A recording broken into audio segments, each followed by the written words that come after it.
documentations are very crucial part in the export-import business. So you should know about the basic documents and advanced documents. They are must required for every shipment to every country. So अगर आप सच में export के बारे में सोच रहे हो तो yes, I will recommend you that you should know about the basic and advanced documents.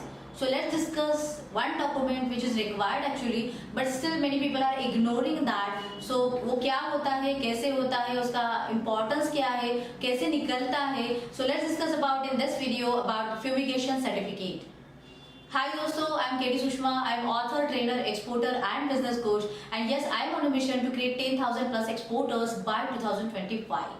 So वही बात जैसे मैंने अभी कहा कि नेटवर्क एक्चुअली बिल्ड करेगा आपको, आपके बिजनेस को, क्योंकि बहुत सारे रिसोर्सेज वहां पे कनेक्टेड होते हैं, लाइक माइंडेड पीपल कनेक्टेड होते हैं, sharing, learning, togetherness, and yes that will boost your export business.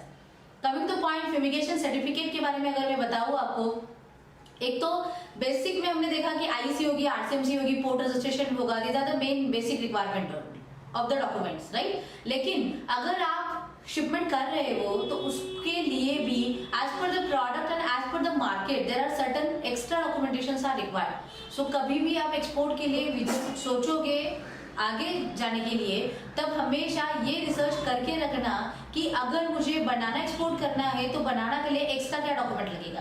अगर मुझे लाइक वुडन का चेयर एक्सपोर्ट करना है तो उसके लिए as per the product and market मुझे क्या एक्स्ट्रा डॉक्यूमेंट लगेगा.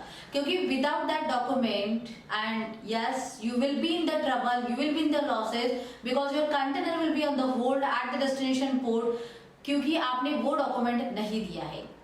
तो ऐसे बहुत सारे केसेस हुए, मार्केट में होते भी है, because documentations very crucial role play करते हैं एक्सपोर्ट के बिजनेस में.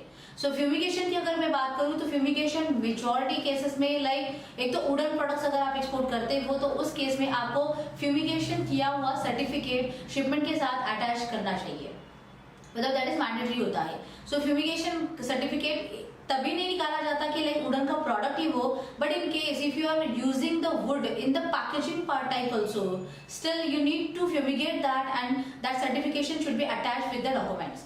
सो समझ के चलो कि वुडन का यूज कहाँ पर भी आप करो तो भी उसको फ्यूमिगेट करके उसको सर्टिफाई करना इम्पोर्टेंट है. और वो डॉक्यूमेंट अगर वहां पे आपके इंपोर्टर को कस्टम क्लियरेंस के समय पे नहीं मिलता है, then yes it will be in the trouble that they can't clear the cargo.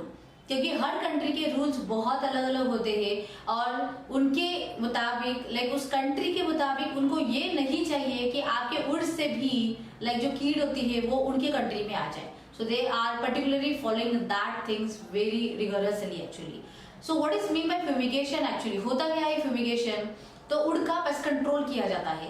सो अभी पेस्ट कंट्रोल मतलब पैकेजिंग टाइप पे हो, एज अ फाइनल प्रोडक्ट करके हो, या किसी भी फॉर्म में आप यूज करते हो, उसको पेस्ट कंट्रोल करके मतलब आपको लेना पड़ेगा एंड वो सर्टिफिकेट मिलता है आपको. ये कौन करता है अभी? So government certified pest control agency जो होते हैं वो कोई भी आपको ये पेस्ट कंट्रोल करके वुड का देगा. लेकिन बस इतना ध्यान रखो, एक तो वो गवर्नमेंट अथोराइज होने चाहिए और दूसरा वो सर्टिफिकेट जो भी है उस पर भी गवर्नमेंट अथोराइज मतलब उनके नंबर्स वगैरह होते हैं तो वो भी लगेंगे. और एक बात इसमें आपको ध्यान में रखनी है कि that is the validity of that certificate. आज आपने फ्यूमिगेट किया, कितने दिन तक ये सर्टिफिकेट वैलिड है, और ये सब चेक करो with your transit time, like from raw material procurement से लेके फिर डिस्पैच होगा, क्लियरेंस होगा, देन इन द ट्रांजिट होगा, और आपकी जिम्मेदारी कहाँ तक है और वो आप पे पहुंचने के लिए कितना टाइम लगेगा, और उसको मतलब आपको अटैच करनी है with the validity of the certificate. So ये सारे मतलब बहुत छोटी छोटी बातें होती है, लेकिन ये बहुत मैटर करती है एक्चुअली जब भी बात शिपमेंट की आती है, एक्सपोर्ट की आती है एंड लॉसेस की आती है. सो हमेशा लगता है ना कि बाय डिफॉल्ट होता है, लेकिन आपको कहाँ पे पता है कि अगर ऐसे कोई एक सर्टिफिकेट वहां पे ना गया टाइम पे, या फिर दिया ही नहीं उसको, या फिर दिया है लेकिन वैलिडिटी खत्म हुआ दिया है, तो समझ के चलो गुड्स तो ऐसे ही सड़ेंगे वहां पे, या फिर उसको कुछ यूज नहीं रहेगा, and for what buyer will pay you. But still you are complaining that buyer is default in the export business, but it is not like the case, right. Risk बहुत अलग अलग टाइप से होते हैं और इस रिस्क को आपको मिटिगेट करने के लिए just I will suggest you that go in the deeper with the practical insights. आप कर सकते हो तो ट्रायल एरर के साथ एक्सपीरियंस से आगे जाओ, टाइम मनी जो भी है डालना पड़ेगा उसमें, नहीं तो किसी के साथ जुड़ो लेकिन काम करो. एक्शन लो, बहुत कुछ पॉसिबिलिटी क्रिएट हो सकती है. Together we can grow. Join to the global fortune mission. Register for that www.ktsushma.com/book now. And yes, जरूर बताइए कमेंट में भी आपको और कौन से प्रॉब्लम्स है जहां पे आप स्टक हो, और यस अगर उसकी मदद मिल जाए तो yes you can also go ahead.